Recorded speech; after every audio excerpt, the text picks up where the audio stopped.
We're looking to get any info we can in NHL 23, so I thought I would compile a list of all of the news that's relevant outside of the video game and everything that looks to be confirmed for the next iteration of NHL's video game. So in this, I'm going to go over speculated dates, options for the cover, as well as the most talked about addition to sports video games. That's cross-console. So, let's dig in. All right, the first thing that everyone wants to know is, when is there going to be a beta or a closed technical test? Well, like I said, there is nothing that has been confirmed, but we can look to prior years, specifically last year, to see when we can get the best range of dates that we're going to hear anything regarding the new game or the beta. So, as of last year, as it looks like the launch window is still going to be in October, we can then get a nice glimpse of when we can expect the beta or an announcement for a closed technical test if there's going to be one, and I don't see why there wouldn't, as the last 5 or 6 years have had one. And August 6th of last year is when this was announced by Clappy. So August 6th of last year is when we received any sort of information regarding the next game. That would be right around when I would expect this time as well for NHL 23. So expect that news around the early parts of August. Now, it wasn't until August 19th that we received the actual reveal trailer for NHL 22. So again, once the beta is announced and signups are registered for email, it'll probably be another 2, maybe 3 weeks at most before we see a trailer for the game, which is to all be expected. So think about it, in the next coming weeks, we will receive our first look at NHL 23, probably in a nice cinematic package like we received in NHL 22. Last year also brought us the deep dives for NHL 22, so you can expect the same thing going into 23. So around the end of August, leading into September and October,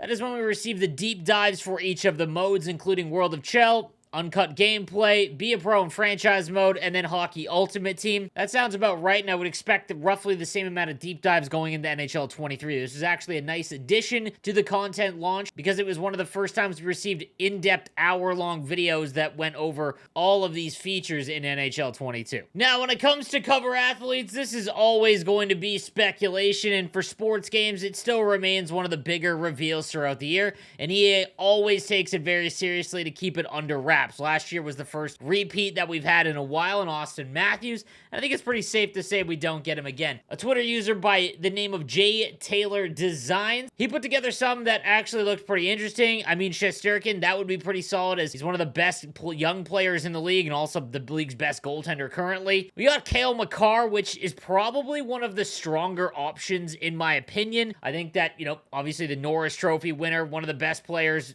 under, very young and exciting, and a Stanley Cup champion just kind of makes sense. It is not going to be Austin Matthews again. I'd be blown away by that. Hey, and maybe, Johnny Gaudreau. But in all seriousness, I see it coming down to a few players, including Makar, McKinnon. Zegras kind of makes sense because the NHL went out of its way this year to kind of promote Zegras, obviously bring him to the All-Star game when he wasn't an All-Star to compete in the skills competition, that kind of stuff. And he's just super electric in the ways that he scored goals this year. It would kind of make sense for EA to go that route. However, I don't know if it'll be this year, maybe in future years, but it would surprise me if Zegras doesn't get a cover eventually. And I'm not going to lie, J. Taylor Designs here put together some really fire ones, but we'll have to wait and see. Zegras would be a strong option in my opinion as well. Now let's discuss the biggest thing about NHL 23, and that is whether or not it is going to be cross-console. In my opinion, NHL 22 is one of the worst titles that EA released year over year, and almost all of it had to do with the fact there was 4 separate consoles and no cross-platform of any kind. NHL has one of the smallest player bases for all of the major sports video games, and without it in NHL 23, in my opinion, it is going to be just as damning to the entire game as NHL 22 was. So, without any confirmed news, we can look to other EA titles to get a little bit more of a prediction. First up, FIFA 23. So, FIFA is EA's flagship sports title. It is the biggest sport in the world and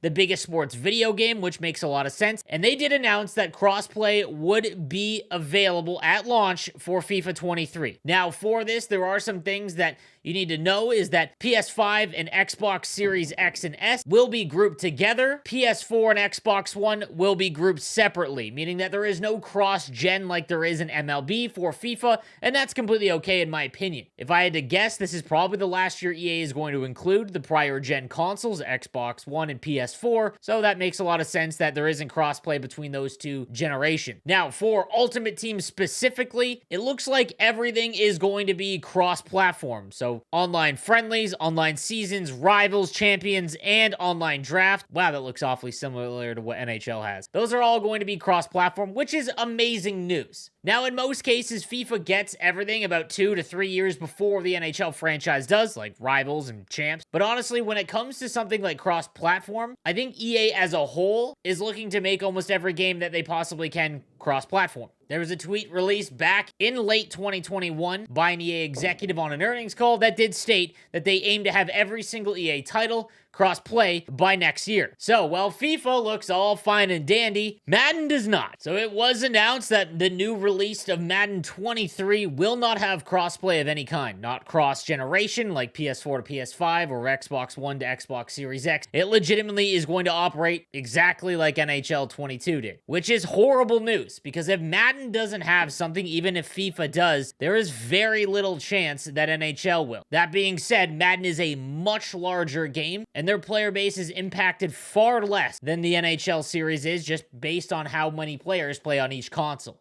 In all honesty, like I had mentioned at the beginning of this talk, if NHL 23 does not have cross-console of any kind, the player base is just separated into 4, and that's a pretty devastating thing for the video game, because we just simply do not have that player base. Now, when it comes to markets as well, FIFA's crossplay will feature a market that basically has all consoles and generation, which is pretty solid, except for PC as they are operated separately. But that is good news. If NHL is to get crossplay, then maybe we can get a cross market as well. I think the market is more important than the crossplay of the actual game right now in terms of Hockey Ultimate Team, because without a market in Hockey Ultimate Team, the mode just felt even worse, with search times a little bit longer because there was no crossplay in terms of matchmaking. At least with a market, we would have a ton more cards that were available to us. Now, in terms of dates, the beta last year was announced that there would be a closed technical test on August 6th, so expect that around the same time this year. It did not start or take place until August 29th and ran until September 5th, so again, that timeline kind of makes sense, as it did start on a Monday, which would be August 29th this year, and ended on a Sunday, which would be September 4th. Again, I would expect that to run pretty similarly. Also, in terms of release date, I don't see much of a change in this year. It was the 3rd Friday of the month, but because the 1st of October was a Friday, the 15th was 2 weeks after that. So I would expect October 14th to be the full release worldwide, with an EA Early Access play probably a week prior, again, like they've done over the past few years. Now, guys, anytime that there is concrete info or any sort of rumors that is announced by a reputable source, I'll be sure to get it to you immediately. So make sure you subscribe to the channel for the most up-to-date news, tips, and info for NHL 23 all year round.